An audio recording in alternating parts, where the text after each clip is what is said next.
¿Qué tal, gente? ¿Cómo están? Sean bienvenidos a un nuevo video. El día de hoy estamos para hablar de todo lo que pasó en la fecha 6 del torneo Apertura 2022. Una jornada marcada por mucho fútbol y por el gran superclásico del fútbol paraguayo disputado en la Nueva Olla, donde Olimpia se terminó llevando una gran victoria de 2-0. Así que sin nada más que decir, vamos con el resumen. Empezamos con el único partido del día viernes en donde se producía el clásico de Barrio Jara entre el Sportivo Meliano versus Tacuarembó. Duelo en donde el Tacua por fin logró su primera victoria en el campeonato con un marcador de 2-0. El primero llegó a los 18 minutos por medio de un potente derechazo de Cristiano Campos tras pase de Marcelo Fernández. El segundo fue obra del mencionado Fernández en el amanecer del segundo tiempo. Con esta victoria, los dirigidos por Robert Pereira salen de la incómoda última posición del torneo, registrando 4 puntos en total. Por cierto, ¿vio la camiseta del Tacua? No sé, pero esa combinación de rosado con el dorado en los costados me parece que no combina para nada. La fecha 6 proseguía el día sábado con dos duelos. En primer turno, Sol de América y Resistencia empataban a 1 en un partido bastante aburrido, la verdad. Y digo esto porque no tenía nada que hacer y me puse a ver el juego y la verdad pensé que iba a terminar 0-0, pero en el segundo tiempo ocurrió algo bastante random, ya que Sol se puso en ventaja a los 64 con un gol en contra del defensor Matías Dúfar.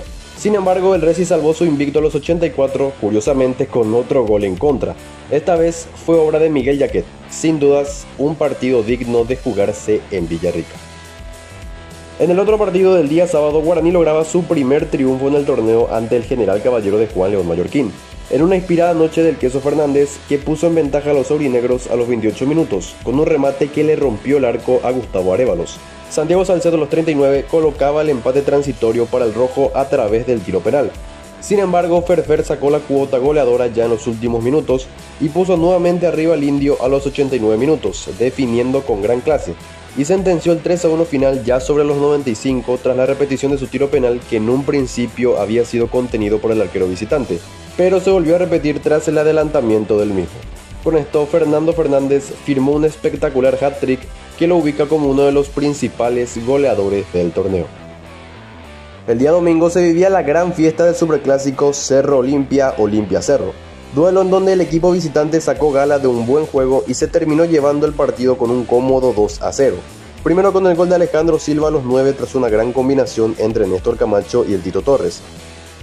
Y el segundo ya sobre tiempo de adición en una gran habilitación de Fernando Cardoso para Derly González, quien definió estupendamente para sentenciar la gran victoria del franjeado ante el rival de toda la vida.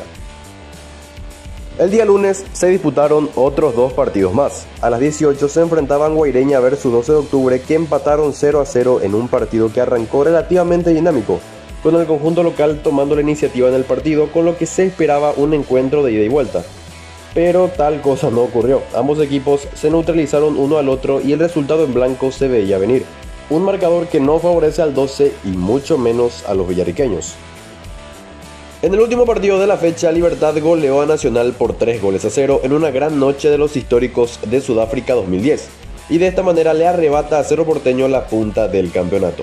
El Guma tuvo demasiados inconvenientes para terminar imponiéndose ante un Nacional que no está logrando levantar cabeza en el torneo.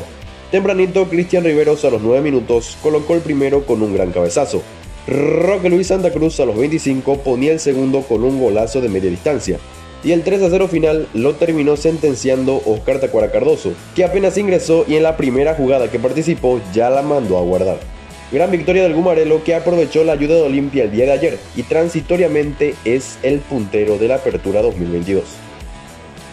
Repasemos rápidamente la tabla de posiciones que, como ya dije, lo tiene el Repollero picando en punta con 16 puntos. Lo sigue Cerro con 15, tercero está Resistencia con 12, Olimpia está cuarto con 11 puntos y un partido menos. Más abajo, Guaraní y Sol comparten la quinta y sexta ubicación con 8 puntos. Séptimo está el 12 de octubre con 6, Nacional tiene 5, General Caballero está con 4, Tacuarembó décimo también con 4 unidades y Guaireña junto al Sportivo Meliano comparten el fondo de la tabla solamente con 3 puntos. Los partidos de la próxima fecha son 12 de octubre versus Sol de América, Resistencia versus Cerro, Libertad versus Guaraní, Olimpia versus Sportivo Meliano, Tacuarembó versus Nacional y General Caballero versus Guaireña. Y bueno, gente, hasta acá llega el video del día de hoy. Espero que les haya gustado este mini resumen de todo lo que pasó en la fecha 6. Si es así, deja tu like y deja también tu opinión en la caja de comentarios. También te invito a suscribirte si todavía no lo estás para no perderte más contenido relacionado al fútbol paraguayo, que de mi parte es todo, yo me despido y no será más que hasta la próxima. Chau.